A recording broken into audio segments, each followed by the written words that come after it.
Nathaniel Winkle, said Mr. Skimpin. Here, replied a feeble voice. Mr. Winkle entered the witness box, and having been duly sworn, bowed to the judge with considerable deference. Don't look at me, sir, said the judge sharply, in acknowledgment of the salute. Look at the jury. Mr. Winkle obeyed the mandate and looked at the place where he thought it most probable the jury might be, for seeing anything in his then state of intellectual complication was wholly out of the question.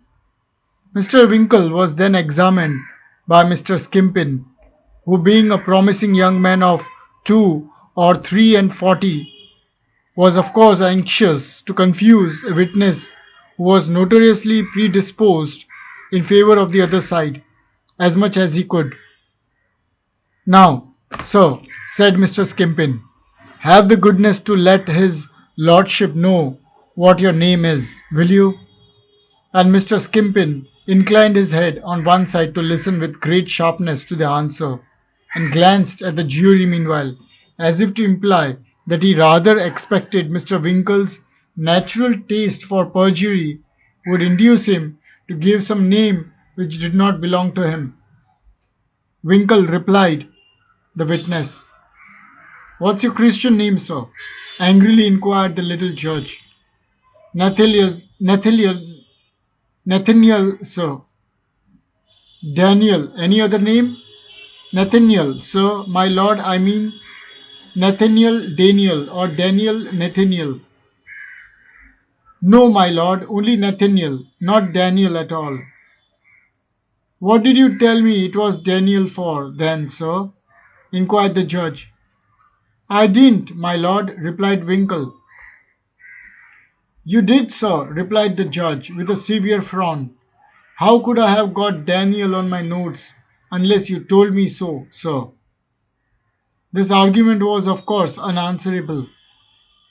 Mr. Winkle has rather a short memory, my lord, interposed Mr. Skimpin, with another glance at the jury.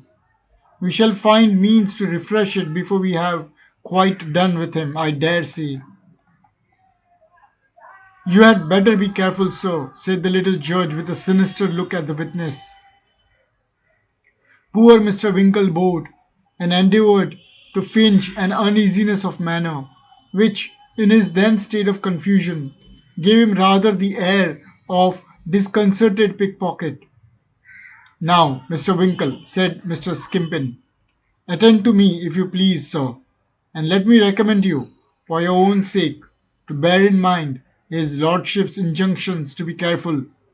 I believe you are a particular friend of Mr. Pickwick, the defendant, are you not? I have known Mr. Pickwick now, as well as I recollect at this moment, nearly. Pray, Mr. Winkle, do not evade the question.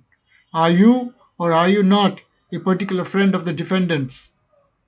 I was just about to say that. Will you or will you not answer my question, sir? If you don't answer the question, you will be committed, sir, interposed the little judge, looking over his notebook. Come, sir, said Mr. Skimpin.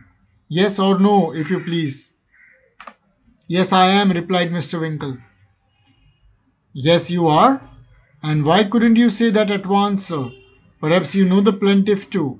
Huh, Mr. Winkle? I don't know her. I have seen her. Oh, you don't know her, but you have seen her. Now, have the goodness to tell the gentlemen of the jury what you mean by that, Mr. Winkle. I mean that I am not intimate with her, but I have seen her when I went to call on Mr. Pickwick in Goswell Street. How often have you seen her, sir? How often? Yes, Mr. Winkle, how often? I'll repeat the question for you a dozen times if you require it, sir.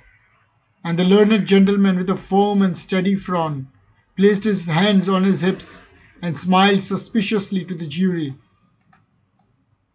On this question there arose the edifying brow-beating customary on such points. First of all, Mr. Winkle said,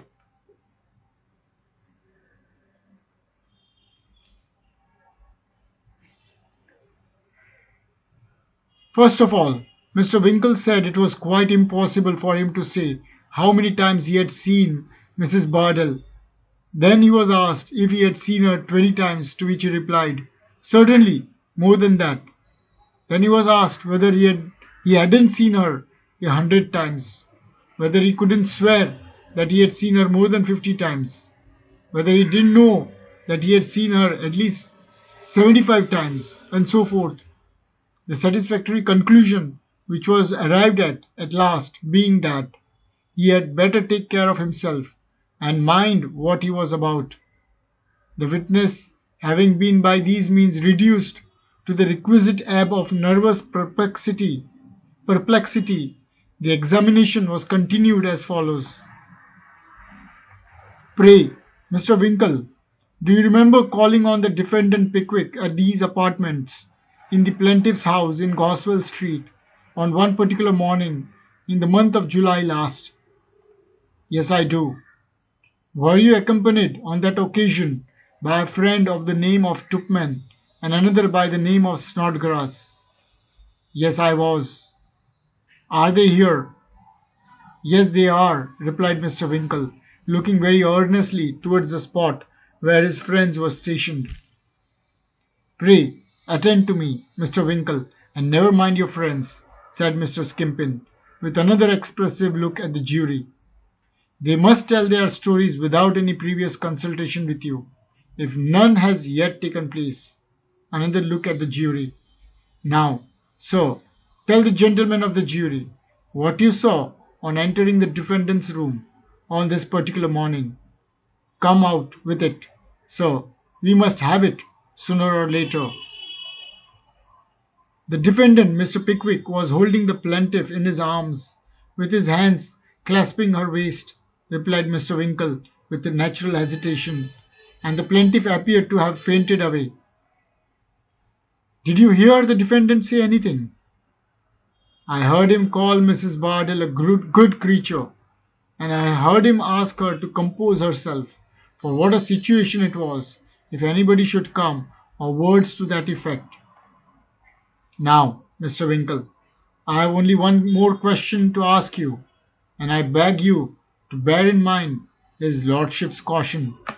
Will you undertake to swear that Pickwick, the defendant, did not say on the occasion in question, "My dear Mrs. Bardell, you are a good creature. Compose yourself to this situation, for to this situation you must come," or words to that effect? I didn't understand him so, certainly, said Mr. Winkle, astounded on this ingenious dovetailing of the few words he had heard. I was on the staircase and couldn't hear distinctly. The impression on my mind is. The gentlemen of the jury want none of the impressions on your mind, Mr. Winkle, which I fear would be of little service to honest, straightforward men, interposed Mr. Skimpin. You were on the staircase and didn't distinctly hear, but you will not swear that Pickwick did not make use of the expressions I have quoted. Do I understand that? No, I will not, replied Mr. Winkle, and down sat Mr. Skimpin with a triumphant countenance. Mr. Pickwick's case had not gone off in so particularly happy a manner up to this point, that it could very well afford to have any additional suspicion cast upon it. But as it could afford to be placed in a rather better light, if possible, Mr. Funky rose for the purpose of getting something important out of Mr. Winkle in cross-examination. Whether he did get anything important out of him will immediately appear. I believe, Mr. Winkle, said Mr. Funky, that Mr. Pickwick is not a young man. Oh no, replied Mr. Winkle, old enough to be my father.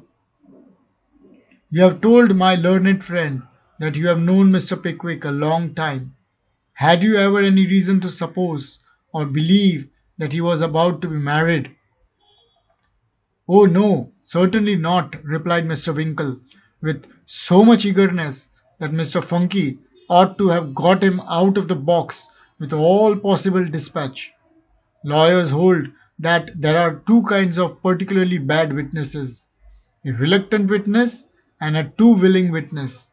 It was Mr. Winkle's fate to figure in both characters. I will even go further than this, Mr. Winkle continued Mr. Funky in a most smooth and complacent manner. Did you ever see anything in Mr. Pickwick's manner and conduct towards the opposite sex to induce you to believe that he ever contemplated matrimony of late years in any case? Oh no, certainly not, replied Mr. Winkle. Had his behavior, when females have been in the case, always been that of a man who, having attained a pretty advanced period of life, content with his own occupations and amusements, treats them only as a father might his daughters? Not the least doubt about it, replied Mr. Winkle in the fullness of his heart. That is, yes, oh, yes, certainly. You have never known anything in his behavior towards Mrs. Bardell or any other female in the least degree suspicious, said Mr. Funky, preparing to sit down, for Sergeant Snubbin was winking at him. No, no, replied Mr. Winkle, except on one trifling occasion which I have no doubt might be easily explained. Now, if the unfortunate Mr. Funky had sat down when Sergeant Snubbin had winked at him, or if Sergeant Buzfuz had stopped this irregular cross-examination at the outset, which he knew better not to do, observing Mr. Winkle's anxiety, and well knowing it would, in all probability, lead to something serviceable to him, this unfortunate admission would not have been elicited. The moment the words fell from Mr. Winkle's lips, Mr. Funky sat down, and Sergeant Snubbin rather hastily told him he might leave the box, which Mr. Winkle prepared to do with great readiness when Sergeant Buzfuz stopped him. Stay, Mr. Winkle, stay, said Sergeant Buzfuz. Will your lordship have the goodness to ask him what this one instance of suspicious behaviour towards females on the part of this gentleman who is old enough to be his father was? You hear what the learned counsel says, sir, observed the judge, turning to the miserable and agonized Mr. Winkle. Describe the occasion to which you refer. My lord, said Mr. Winkle, trembling with anxiety, I would rather not. Perhaps so, said the little judge, but you must. Amid the profound silence of the whole court, Mr. Winkle flattered out that the trifling circumstance of suspicion was Mr. Pickwick's being found in a lady's sleeping apartment at midnight, which had terminated, he believed, in the breaking off of the projected marriage of the lady in question, and had led, he knew, to the whole party being forcibly carried before George Newkins, Esq., Magistrate and Justice of the Peace for the Borough of Ipswich. You may leave the box, sir, said Sergeant Snubbin. Mr. Winkle did leave the box and rushed with delirious haste to the George and Vulture, where he was discovered some hours after by the waiter, groaning in a hollow and dismal manner, with his head buried beneath the sofa cushions. Tracy Tupman and Augustus Snodgrass were severally called into the box. Both corroborated the testimony of their unhappy friend, and each was driven to the verge of desperation by excessive badgering. Susan Sanders was then called and examined by Sergeant Buzfuz and cross-examined by Sergeant Snubbin. Had always said and believed that Pickwick would marry Mrs. Bardell, knew that Mrs. Bardell, being engaged to Pickwick, was the current topic of conversation in the neighbourhood after the fainting in July, had been told it herself by Mrs. Mudberry, which kept Mangle, and Mrs. Bunkin, which clear starched, but did not see either Mrs. Mudberry or Mrs. Bunkin in court. Had heard Pickwick ask the little boy how he should like to have another father. Did not know that Mrs. Bardell was at that time keeping company with the baker. but did know that the baker was then a single man and is now married. Couldn't swear that Mrs. Bardell was not very fond of the baker, but should think that the baker was not very fond of Mrs. Bardell, or he wouldn't have married somebody else. Thought Mrs. Bardell fainted away on the morning in July because Pickwick asked her to name the day. Knew that she, witness, fainted away stone dead when Mr. Sanders asked her to name the day, and believed that everybody as called herself a lady would do the same under similar circumstances. Heard Pickwick ask the boy the question about the marbles, but upon her oath did not know the difference between an alitor and a commony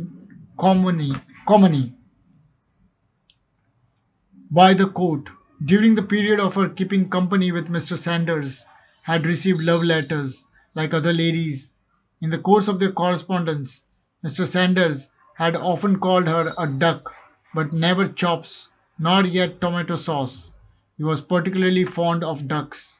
Perhaps if he had been as fond of chops and tomato sauce, he might have called her that as a term of affection. Sergeant Buzfuz now rose with more importance than he had yet exhibited, if that were possible, and vociferated, "Call Samuel Weller." It was quite unnecessary to call Samuel Weller, for Samuel Weller stepped briskly into the box the instant his name was pronounced, and placing his hat on the floor and his arms on the rail, took a bird's eye view of the bar and a comprehensive survey of the bench, with a remarkably cheerful and lively aspect. "What's your name, sir?" inquired the judge. "Sam Weller, my lord," replied that gentleman. "Do you spell it with a V or a W?" inquired the judge. "That depends upon the taste and fancy of the speller, my lord," replied Sam. "I never had occasion to spell it more than once or twice in my life, but I spell it with a V." Here a voice in the gallery exclaimed aloud, "Quite right too, Samwile. Quite right. Put it down. A V, my lord, put it down a V." "Who is that? Who dares address the court?" said the little judge, looking up. "Usher?" "Yes, my lord." "Bring that person here instantly." "Yes, my lord." But as the usher didn't find the person, he didn't bring him, and after a great commotion, all the people who had got up to look for the culprit sat down again. The little judge turned to the witness as soon as his indignation would allow him to speak, and said, "Do you know who that was, sir?" "I rather suspect it was my father, my lord," replied Sam. "Do you see him here now?" said the judge. "No, I don't, my lord," replied Sam, staring right up into the lantern at the roof of the court. "If you could have pointed him out, I would have committed him instantly," said the judge. Sam bowed his acknowledgments and turned with unimpaired cheerfulness of countenance towards Sergeant Buzfuz. "Now, Mr. Weller," said Sergeant Buzfuz. "Now, sir," replied Sam. "I believe you are in the service of Mr. Pickwick, the defendant in this case. Speak up, if you please, Mr. Weller." "I mean to speak up, sir," replied Sam. "I am in the service of that there gentleman, and a very good service it is." "Little to do and plenty to get, I suppose," said Sergeant Buzfuz with jocularity. "Oh, quite good, quite enough to get, sir, as the soldiers said when they ordered him 350 lashes," replied Sam. "You must not tell us what the soldier or any other man said, sir," interposed the judge. "It's not evidence." "Very good, my lord," replied Sam. "Do you recollect anything particular happening on the morning when you were first engaged by the defendant?" "Eh, Mr. Weller?" said Sergeant Buzfuz. "Yes, I do, sir," replied Sam. "Have the goodness to tell the jury what it was." "I had a regular new fit-out clothes that morning, gentlemen of the jury," said Sam, "and that was a very particular and uncommon circumstance with me in those days." Hereupon there was a general laugh, and the little judge, looking with an angry countenance over his desk, said, You had better be careful, sir. So Mr. Pickwick said at the time, my lord, replied Sam, and I was very careful of that suit of clothes, very careful indeed, my lord. The judge looked sternly at Sam for a full 2 minutes, but Sam's features were so perfectly calm and serene that the judge said nothing and motioned Sergeant Busfus to proceed. "Do you mean to tell me, Mr. Weller," said Sergeant Busfus, folding his arms emphatically and turning half round to the jury, as if in mute assurance that he would bother the witness yet, "do you mean to tell me, Mr. Weller, that you saw nothing of this fainting on the part of the plaintiff in the arms of the defendant, which you have heard described by the witnesses?" "Certainly not," replied Sam. "I was in the passage till they called me up, and then the old lady was not there." "Now, attend, Mr. Weller," said Sergeant Busfus, dipping a large pen into the inkstand before him, for the purpose of frightening Sam with a show of taking down his answer.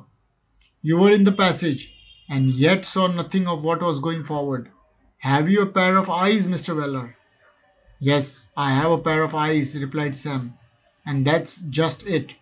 If there was a pair of potent double-million magnifying gas microscopes of extra power, perhaps I might be able to see through a flight of stairs and a deal door, but being only eyes, you see, my vision is limited." At this answer, which was delivered without the slightest appearance of irritation, and with the most complete simplicity and equanimity of manner, the spectators tittered, the little judge smiled, and Sergeant Buzfuz looked particularly foolish.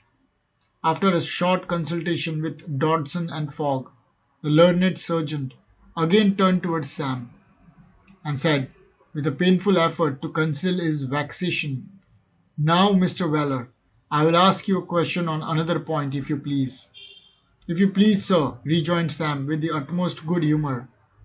"Do you remember going up to Mrs. Bardell's house one night in November last?" "Oh, yes, very well." "Oh, you do remember that, Mr. Weller," said Sergeant Buzfuz, recovering his spirits. "I thought we should get at something at last." "I rather thought that too, sir," replied Sam, and at this the spectators tittered again. "Well, I suppose you went up to have a little talk about this trial, eh, Mr. Weller?" said Sergeant Buzfuz, looking knowingly at the jury. "I went up to pay the rent, but we did get a talking about the trial," replied Sam. "Oh, you did get a talking about the trial," said Sergeant Buzfuz, brightening up with the anticipation of some important discovery. "Now, what passed about the trial? Will you have the goodness to tell us, Mr. Weller?" "With all the pleasure in life, sir," replied Sam. "After a few unimportant observations from the two virtuous female as has been examined here today, the ladies gets into a very great state of admiration at the honourable conduct of Mr. Dodson and Fogg, them two gentlemen as is sitting near you now." This of course drew general attention to Dodson and Fogg, who looked as virtuous as possible. "The attorneys for the plaintiff," said Mr. Sergeant Buzfuz. "Well, they spoke in high praise of the honourable conduct of Messrs. Dodson and Fogg, the attorneys for the plaintiff, did they?"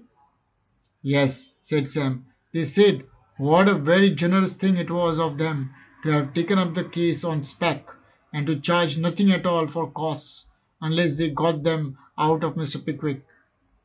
At this very unexpected reply, the spectators tittered again, and Dodson and Fogg, turning very red, leaned over to Sergeant Buzfuz, and in a hurried manner whispered something in his ear.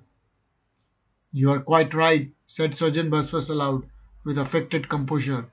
"It's perfectly useless, my lord, attempting to get at any evidence through the impenetrable stupidity of this witness.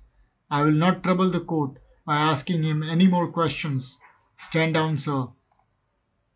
"Would any other gentleman like to ask me anything?" inquired Sam, taking up his hat and looking round most deliberately. "Not I, Mr. Weller. "Thank you," said Sergeant Snubbin, laughing. "You may go down, sir," said Sergeant Buzfuz, waving his hand impatiently. Sam went down accordingly, after doing Messrs. Dodson and Fogg's case as much harm as he conveniently could, and saying just as little respecting Mr. Pickwick as might be, which was precisely the object he had had in view all along. "I have no objection to admit, my lord," said Sergeant Snubbin, "if it will save the examination of another witness, that Mr. Pickwick has retired from business, and is a gentleman of considerable independent property." "Very well," said Sergeant Buzfuz, putting in the two letters to be read. "Then that's my case, my lord." Sergeant Snubbin then addressed the jury on behalf of the defendant, and a very long and a very emphatic address he delivered, in which he bestowed the highest possible eulogiums on the conduct and character of Mr. Pickwick. But inasmuch as our readers are far better able to form a correct estimate of that gentleman's merits and deserts than Sergeant Snubbin could possibly be, we do not feel called upon to enter at any length into the learned gentleman's observations. He attempted to show that the letters which had been exhibited merely related to Mr. Pickwick's dinner, or to the preparations for receiving him in his apartments on his return from some country excursions. It is sufficient to add in general terms that he did the best he could for Mr. Pickwick, and the best, as everybody knows, on the infallible authority of the old adage, could do no more. Mr. Justice Starley summed up in the old established and most approved form. He read as much of his notes to the jury as he could decipher on so short a notice, and made running comments on the evidence as he went along. If Mrs. Bardell were right, it was perfectly clear that Mr. Pickwick was wrong, and if they thought the evidence of Mrs. Cluppins worthy of credence, they would believe it, and if they didn't, why, they wouldn't.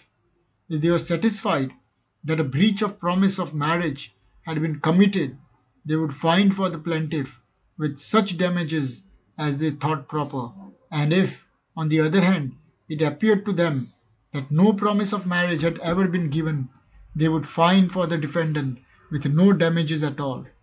The jury then retired to their private room to talk the matter over, and the judge retired to his private room to refresh himself with a mutton chop and a glass of sherry. An anxious quarter of an hour elapsed. The jury came back. The judge was fetched in. Mr. Pickwick put on his spectacles and gazed at the four men with an agitated countenance and a quickly beating heart. "Gentlemen," said the individual in black, "are you all agreed upon your verdict?" "We are," replied the four men. "Do you find for the plaintiff, gentlemen, or for the defendant?" "For the plaintiff." "With what damages, gentlemen?" £750. Mr. Pickwick took off his spectacles, carefully wiped the glasses, folded them into their case, and put them in his pocket. Then, having drawn on his gloves with great nicety, and stared at the four men all the while, he mechanically followed Mr. Parker and the blue bag out of the court. They stopped in a side room while Parker paid the court fees, and here Mr. Pickwick was joined by his friends. Here too he encountered Messrs. Dodson and Fogg, rubbing their hands with every token of outward satisfaction. "Well, gentlemen," said Mr. Pickwick.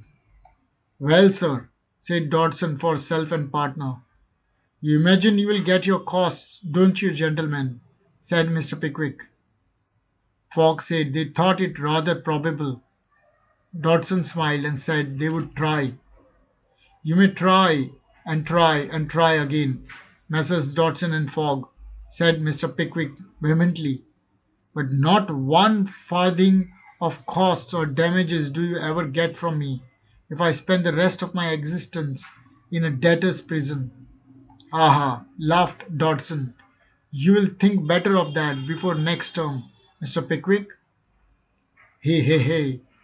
We will soon see about that, Mr. Pickwick, grinned Fogg. Speechless with indignation, Mr. Pickwick allowed himself to be led by his solicitor and friends to the door, and there assisted into a hackney coach which had been fetched for the purpose by the ever watchful Sam Weller. Sam had put up the steps and was preparing to jump upon the box when he felt himself gently touched on the shoulder, and looking round, his father stood before him. The old gentleman's countenance wore a mournful expression as he shook his head gravely and said in a warning accent, I know what you would come of this here mode of doing business. Oh, Sammy, Sammy, why weren't there an alibi? This concludes the entire chapter of Pickwick Papers, chapter number 3 from first year BA LLB syllabus of Mumbai University. Thank you very much.